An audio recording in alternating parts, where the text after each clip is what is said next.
Yo, what's going on, guys? Welcome back to the channel. It's Daniel Taylor back again with Audio Sounds, and today I'm going to be showing you how to make a Travis Scott type beat. The sample that I'm going to be showing in this video and breaking down is from a sample pack that we just dropped completely free, all Travis Scott type samples.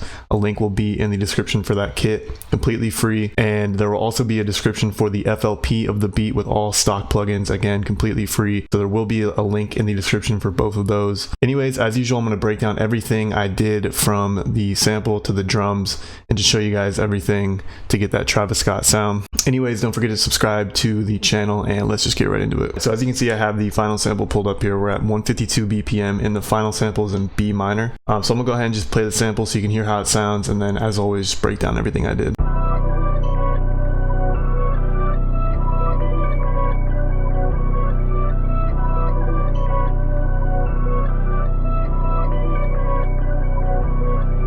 So the first thing that I did is I pulled up this Galactic piano in Contact under the Infinitones bank by HZE, and I just laid down this pattern right here. It started in D minor, and originally I had this note down here. It's a simple chord.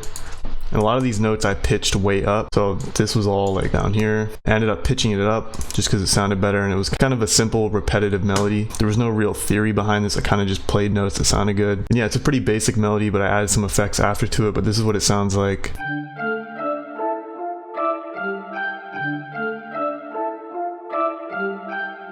And I just copied that over. And as you can see here, I have it rendered out as an audio file, and I pitched it down 3 semitones, and then I reversed it. And this is what that sounds like.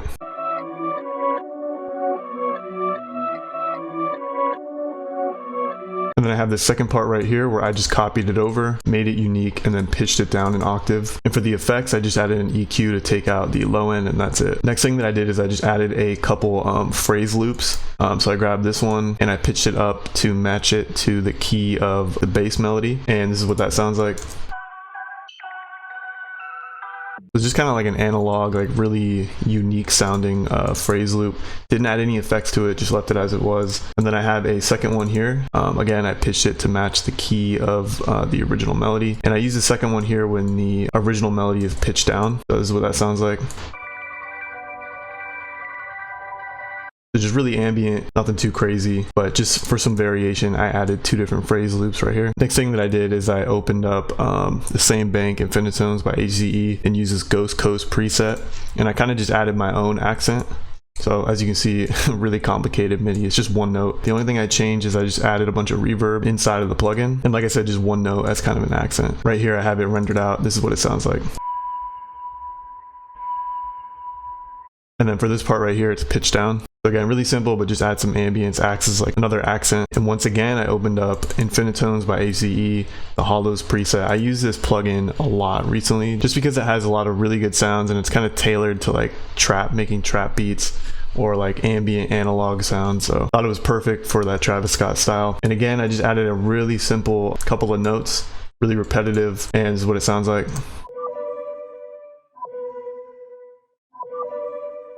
And then just copy that over. And the last thing that I added to the sample was just a bass, again from Infinitones. It's the same Galactic piano that I use for the first melody, but each sound in this plugin, if you play the low notes, it'll play a bass. Each of them have their own bass, and this one sounded good with the sample. So this is what it sounds like.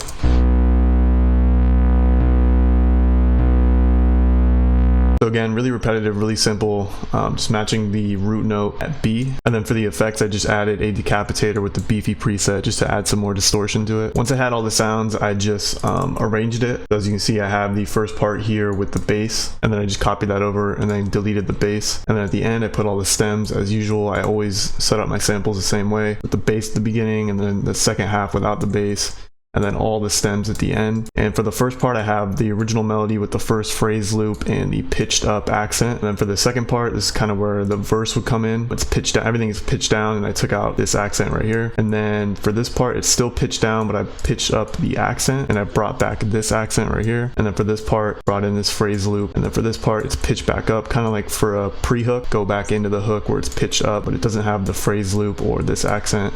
and then again just copy that over. Once I had the melody done, I brought it in. As you can see, I have the final beat pulled up here. I'm gonna just go through the sound so you can hear the sound selection and then show everything I did. So the first thing that I added was the kick, and I used the boost knob on the kick to make it clip and just hit a lot harder. So it's really thumpy, really loud. And I didn't use an 808 for this beat. I just used that synth bass that was in the original sample. I used that instead of an 808. For the parts where the drums kind of cut out, like right here, I used the part from the sample without the bass. So the bass and the drums kind of cut out, and the bass comes back with the kick. Yeah, just boosted up the kick so it hit really hard, and just used the bass from the original sample. No 808 in this beat. And this is what the kick sounds like. So as you can hear, really thumpy, really loud. Next thing I did is I added the snare, just a standard snare clap pattern. The only thing I did to it is I added a reverb to it, and this is what it sounds like.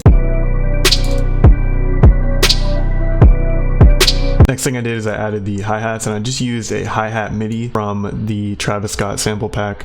Again, there will be a link down in the description for that kit. But yeah, this is just one of the hi-hat MIDIs from that kit. I just changed a few things, like I pitched down some of these hi-hat rolls. And as you can see, some of these rolls, each of the notes go down one semitone, as you can see right there, or over here, 2 semitones. Just for some variation at the very end, these rolls are a lot lower than the other ones. And this is what it sounds like.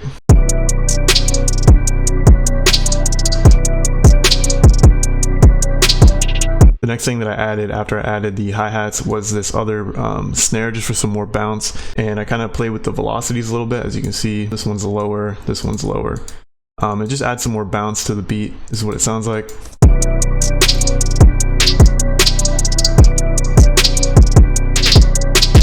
Next thing that I did is I added the open hats, and in my opinion, the open hats add a lot of bounce to the beat. There's 4 different open hats, and I did different things with each of them. So the first one is just at the very beginning. The next one that I added, the only thing I did is I just shortened it with the out knob. As you can see, it was a lot longer. And what you can do is just turn the out knob up, and it shortens it to be a lot quicker. This is what it sounds like. The next one that I added, I just pitched it down so it's a lot lower, and this is what that sounds like. And the last one that I added, I just changed the envelope. So I turned everything down and I put the hold all the way up, and that basically makes it so that you can control how long it plays for. So if you want it to be long or if you want it to be short, you could do that. It just depends how long you make the note in the piano roll. So it's just one note, and what I did is I pitched it down in the piano roll. I pitched it down to G, and this is what that sounds like. Yeah, the open hats add a lot of bounce to the beat, and they kind of interact with the hi-hats and the snares and the kick, and they fill out a lot of space, and it's almost like they're having a conversation with each other, kind of going back and forth, and they all sound different. And then I added this perk at the very end. The only thing I did here is I just pitched it down. Originally it sounded like this. Pitched it down 5 semitones, so it's a lot lower, and this is what it sounds like.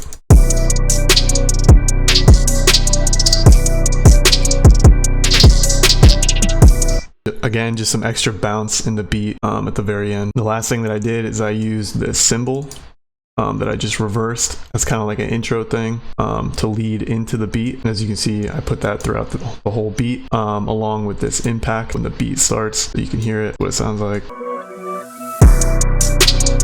Yeah, once I had all the patterns, I just arranged it. As you can see, this is the intro where the melody is playing, and then it leads into the hook where the bass and all of the drums come in, and then the verse where some of the drums drop out at the beginning along with the bass, and then they kind of come back in. And then for the second part of the verse, it's all the drums, and then this is kind of like a pre-hook at the very end where all the drums get cut out and then go straight into the second hook. Then again, just copied that over, same thing. For the third hook, same thing. And then the outro is just the melody, and then I just have the volume fade out for the outro.